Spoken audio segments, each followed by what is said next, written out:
悠闲地散步在北极小镇大街，享受永昼的日不落时光。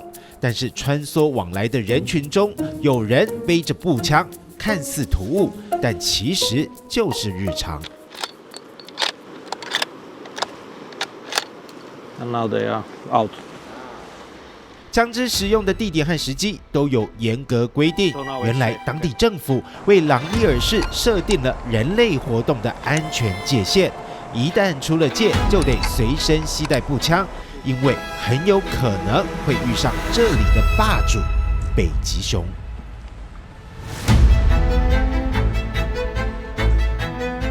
So now basically after this sign, you should have the gun with you. Yes. Okay. We not. Yeah, not so sharp, but after that sign, I can load this gun. I can put the bullets in. And when I come back before that sign, I need to unload the gun. So it's. 在斯瓦尔巴要买枪其实并不难，我们进到运动用品店，就有一整排任君挑选。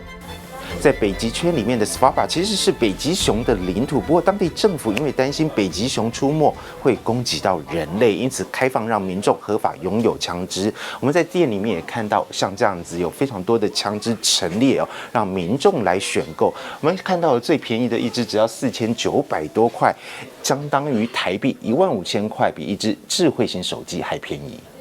不止步枪，就连手枪也有在卖，几乎是个小型的武器库房。对我们外来游客来说很新鲜，但对当地人根本见怪不怪。只要在斯瓦尔巴有工作和居住地的人，都可以申请持枪执照，不过还得通过层层测试，确保枪支不会成为攻击武器。When person gets the license, so they pass also the course to kind of So to be sure that they can actually use the rifle. And then there is also police background check. So they also have like all the psychiatric papers and like medical background check, and that they're like can actually do that, and that they were not in prison before, or if they were, why. So yeah. 对业者而言，他们只认持枪执照，万一发生攻击事件，就是警方的事了。正因为朗伊尔市到处都有枪，因此店家也非常注意。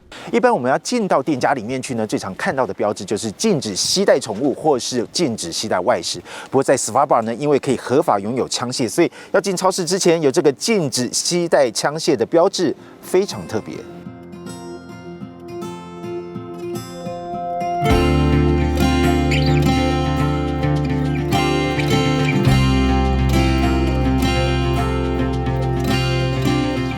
我们走进全世界最北的大型超市，想看看当地人的日常生活是否有特别之处。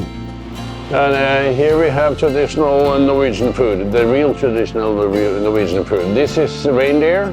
Reindeer. This is reindeer. Where did you import these? This is from Finnmark, northern Norway. 挪威人爱吃的驯鹿肉当然不可少，斯瓦尔巴数量有限，多数是从挪威本土进口。不过斯瓦尔巴虽然是挪威管辖，但遗世独立，货物进出口都不需要关税，因此超市里不少商品是来自世界各地，甚至遥远的南半球。It's all tax-free, and that's what makes us possible, the possibility for us to purchase from whole Europe or the whole world. We are importing Angus from Argentina.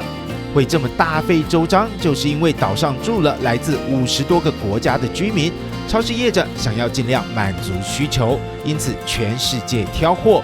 幸好拜科技所赐，冷冻技术精良，才让远在北极圈的人们能够随时换换口味。在这个全世界纬度最高的超市里面，有90%以上的商品都是靠进口的，因此某种程度上也是看老天爷的脸色吃饭。尤其是像这些新鲜的蔬果类，如果天气不好，船或飞机进不来，就会缺货。生鲜蔬果，北极圈内可不生产，每周有2天新品到货，当地人都知道要趁新鲜来买。还有这个冰柜里满满的牛奶，对挪威人来说，水可以不喝，鲜奶可不行。in Norway we drink fresh milk Yeah. all the time.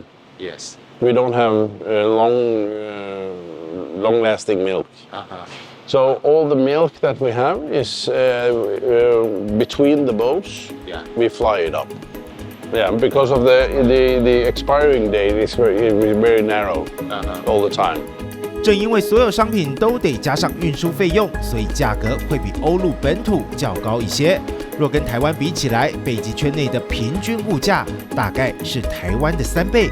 不过，对生活在这块土地上的人而言，选择来到地球的天涯海角，价格或许已经不是他们的优先考量了。